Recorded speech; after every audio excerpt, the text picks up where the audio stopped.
absolute wealth of experience and wisdom in this space. And so, what made you make the leap over to the legal space? Was it a light bulb moment? Like how did you jump over to the legal space? Yeah, I was hoping this would be my favorite question because what I really get off on is market disruption. It's easy to sort of pivot where everybody else is to be part of market noise. But when you can disrupt a market in whatever industry by making the market kind of change course, that's kind of fun. And I was watching it's about 2015, 2015, 2016 in that period, and every personal injury ad was basically kind of the same template. I mean, we'll fight for you. If you're injured, call us, all the things. This is how much we got for this person. And that noise that someone was talking about 30 seconds earlier and you're talking about now, and then 30 seconds later, somebody's going to be saying essentially the same thing. I just started looking at it and going, how is the person sitting at home separating you from the other firms? And so I realized it was kind of an industry that was, just primed for disruption. And so we started doing some deep dive focus groups and some other things. We actually went to Mayo and talked to a neurologist about brain research. I'll get to that in a second. That was really funky, and but learned a lot about how PI ads work, in the brain. So we learned that, and I hope lawyers are cool with this next statement. But what we learned was folks thought most any lawyer could win a case. They just didn't like him very much. The hard sell to the camera, the sort of ambulance chaser reputation. Even that's not who these folks are. But that was kind of a public perception that they've spent years kind of adding to with the hard sell to the camera. If you're injured, trust us, we'll fight for you. So we started thinking if results weren't the issue, then likability was the issue. Then let's design something where people like the attorneys.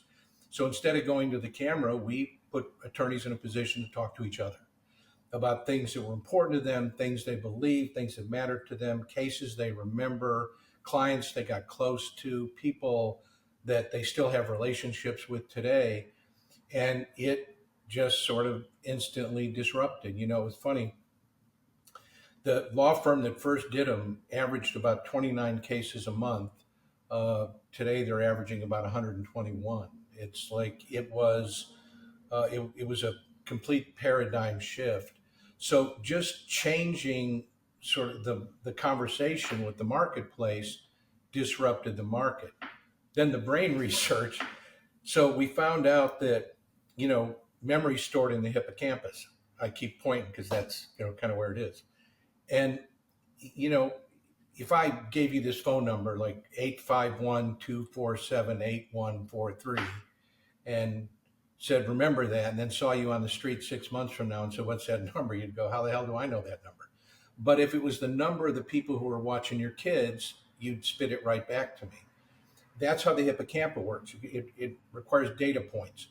It's like you run into an old friend and, he remembers a party from high school and, you don't remember that party. Well, he probably, made out with a girl for the first time at that party and nothing big happened to you at that party. So it created a data point for him that it didn't do for you. That's why we put our attorneys in coffee shops, because everybody's had a conversation in a coffee shop. We put them in living rooms because families talk in living rooms. So we put them at dinner tables. So our design is meant to create data points. So the disruptive design is really just about approachability and likability. And, that makes a difference. Let me I've got multiple questions here. So you really stirred. So I've always said, I've heard actually on this podcast, some of the big TV advertisers say, oh, you got to be the number one or two spender in the market. And I've always thought that's because your ads aren't good. They're not memorable, right? If you're doing the same ad, you got to beat them over the head 1,000 times before you remember it. So is this, the what? Say that again for me. I'm not a Hippocampus. hippocampus, is that where you get like the jingles, called, the sounds because it's tying it to a data point for memorability? If, you know, that's frequency. And it may not register in the hippocampus because it might not mean something to you. The Mm-hmm. hippocampus is a file system.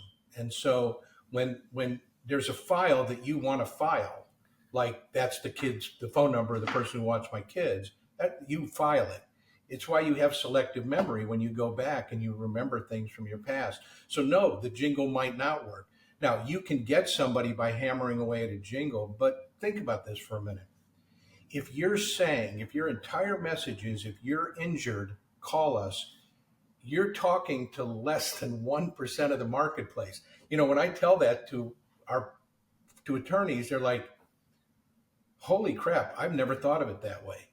99% of the market's not injured, so they hear that message differently than an injured person hears it. So why are you spending your money not talking to 99% of the market? And so when you do that through likability, they'll 6 months from now, when God forbid they get injured, they'll remember the firm they like. They won't remember the 9 firms who told them the same thing before. That's how the hippocampus works. That you create a data point with likability and approachability. So it's sort of redefining the market. Actually, the market is actually in thirds. I mean, most PI firms think of the market as one. People are injured. So now if you expand it to everybody who's not injured, well, you've really changed the game. But there's a third market. I've had the same housekeeper for 30 years. If I have my family attorney, I'm probably not going to hire a PI lawyer if something happens. I'm probably going to go to my family attorney. I've been blessed to have an income level that allows me to have that comfort level in my life. But if something happens to the person who cleans my home or someone in their family, they're asking me who to call. They're not dialing the phone. They're coming to me. And that's the same for my barista. That's the same for my lawn guy. That's the same for all people in my life who haven't had some of the blessings that I've had.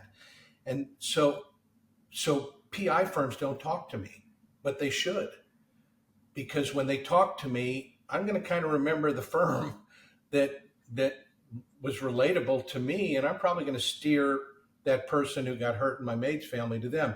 So really, it's not just redesigning the design; it's redesigning what the marketplace looks like and what kind of conversation you have to have with them.